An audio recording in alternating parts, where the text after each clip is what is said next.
Keluarga, umat sekalian yang hadir dalam misa sore ini, saya yakin Anda semua kepanasan ya. Panas sekali, apalagi saya nih. Saya menggunakan 4 baju nih, lapis, macam diguling jadinya. Gak apa-apa, kita berdoa mudah-mudahan segera, mungkin ada yang menyumbang mungkin nanti, atau kita yang menyumbang masing-masing, segera mungkin tahun depan Januari dipasang AC supaya dingin sedikit. Ya ini kebutuhan kita, tapi kita mohonkan bersama para malaikat dan semua umat yang telah berpulang, karena kita percaya sekali umat Katolik, karena iman semua orang yang percaya yang meninggal hidup kembali. Apa artinya beriman ya Pak sekalian? Mungkin iman lo cukup rumut yang percaya yang sayang cukup kah? Yakobus mengatakan iman tanpa perbuatan adalah mati. Jadi kita percaya harus dibuktikan dengan pikiran, dengan perkataan, dengan perbuatan. Mungkin sekali orang Katolik sebagai ketua lingkungan, KBG, sebagai pastor paroki, pastor rekan, suami istri, apa yang kita buat? Percuma Romo latihan kur terus masih kalau mati. Benar. Ngelah celeng liu mati, ngelah utang mati, kengken luung nih. Kalau saya pribadi soal mati dan tidak mati itu hanya kuasa Tuhan. Karena di hadapan Ida Sang Hyang, iraga mati, raga hidup sami mawon, sama saja. Coba persamaan matematika seperti ini Bapak sekalian, gampangnya mengerti bagaimana menjelaskan kematian itu sekali orang Katolik ya. Setengah mati sama dengan setengah hidup, bukan? Coba kalikan 2.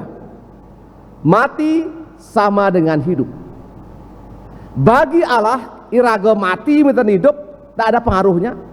Yang mempengaruhi adalah ketika dengan kehidupan itu kita memberikan menjadi berkat bagi banyak orang.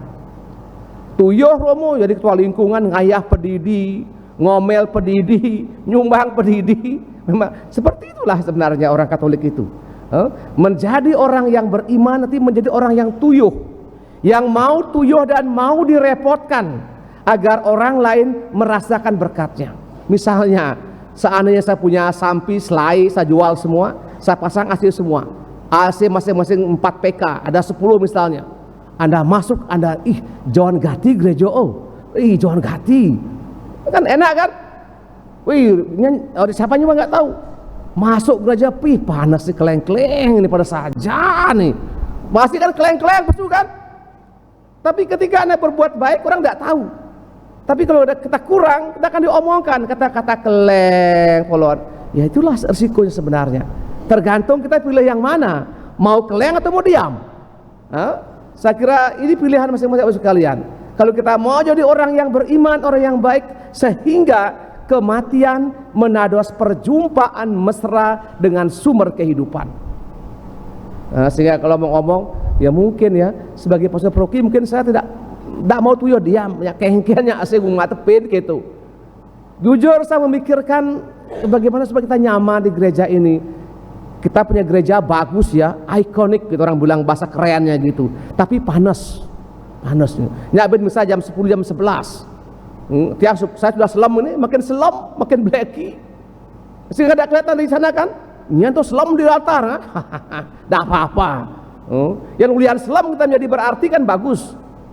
Masa ada hitam manis, masa ada putih manis yang ada tuh. Semoga Bapak kita Pak Lepot tertawa di surga mendengar kita yang omong di sini nih. Semoga kita yang masih hidup raga kepanggil. Menados selalu tragio, menados kapanpun Tuhan mengetuk pintu, caranya begitu. Karena soal kapan kita mati tidak ada yang tahu. Yang tahu hanya Allah Bapa di surga. Tugas kita menjadikan hidup yang singkat ini agar menjadi berarti bagi Tuhan, yakni berani tuyuh, berani menawarkan ide, kemudian berani mengeksekusi. Kalau ngomong ide saja usul dojo rago, tunggak di semua kan bisa ngusul kan? Oke, ini yang mau ketang bersuara terus yang ada apa deh? Nggih melinggih, berarti saya ada apa? Yang ada ngusul, nyamuk di Badung mungkin ya karena mungkin dia pelasari kan nih, udah nyumbang nih kangwang si rupiah kan, kolektor si rupiah. Tidak apa-apa, saya tidak mempersalahkan itu. Tapi kita punya perhatian untuk kehidupan bersama. Sehingga kematian apapun yang mati, siapa yang mati akan menjadi berarti ketika selama kita masih hidup, tangan kita yang berdosa ini, mulut kita ini menjadi perpanjangan tangan Tuhan. Sehingga saya katakan menjadi orang Katolik gampang-gampang susah. Gampangnya kata dokumen 50 kali pertemuan idealnya, atau mungkin di kebun 3 bulan selesai baptis. Yang menjadi persoalan yang saya alami bahwa ketika kita percaya sama Tuhan, bukannya gampang-gampang, bukan. Justru persoalan akan diberikan semakin berat, apakah kita tahan uji. Itu cara Tuhan bekerja untuk menghasilkan kapak yang tajam atau parang yang tajam. Perlu dipanaskan dengan panas yang tinggi, bukan? Kemudian ditempa. Sama dengan iman kita. Dan iman raga yang ada pengalaman konflik, yang ada pengalaman mesiat jak pisago, konflik jak matuo, sing seru. Cara es campur kan jangan campur. Dan bersih kan sing jangan harus bercampur begitu. Jadi kalau Anda Bapak Ibu sekalian mengalami hal seperti itu, bersyukurlah bahwa kita dipanggil dan disempurnakan oleh berkat Allah agar dengan pengalaman konflik, pengalaman cemburu, pengalaman jengkel itu kita melihat di balik itu ada siapa. Numadak raga sarang sami mungkin yang di rumah mungkin paling payah menunggu orang tua sakit, dia mengeluh raga genong kuano. Nak lian do ngomong gitu.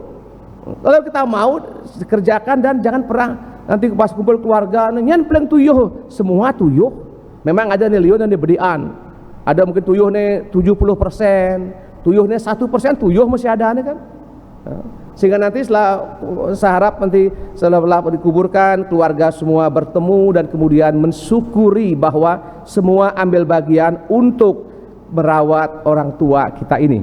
Ngiring raga matur suksebon Hida Sangyang dumadak pengalaman ini kita di Palasari semakin diberkati dan mau menawarkan diri menjadi perpanjangan tangan Tuhan lewat kerja lingkungan, kerja tuyuh semuanya. Hanya dengan demikian kemudian hidup ini menjadi berarti, menjadi berkat di hadapan Allah.